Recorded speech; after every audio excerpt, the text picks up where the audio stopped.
আয়াত 10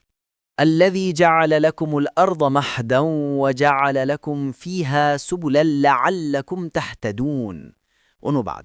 যিনি তোমাদের জন্য জমিনকে বানিয়েছেন সজ্জা এবং তাতে বানিয়েছেন তোমাদের চলার পথ যাতে তোমরা সঠিক পথ পেতে পারো তাফসীর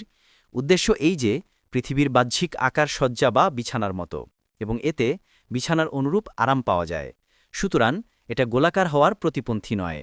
অন্যান্য স্থানেও পৃথিবীকে বিছানা বলে আখ্যায়িত করা হয়েছে সূরা তহার আয়াত 53 এবং সূরা আন-নাবার আয়াত 6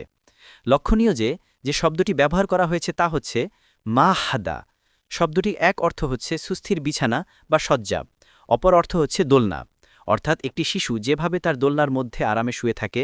মহাশূন্যে ভাসমান এই বিশাল গ্রহকে তোমাদের জন্য তেমনি আরামের জায়গা বানিয়ে দিয়েছেন ইবনে কাসির জালালাইন আইসার আত্তাফাসির 2 নম্বর ফুটনোটের বিবরণ ভূপৃষ্ঠে পাহাড়ের মাঝে গিরিপথ এবং পাহাড়ি ও সমতল ভূমি অঞ্চলে নদী হচ্ছে সেই সব প্রাকৃতিক পথ যা আল্লাহ তৈরি করেছেন তাবারি সাআদি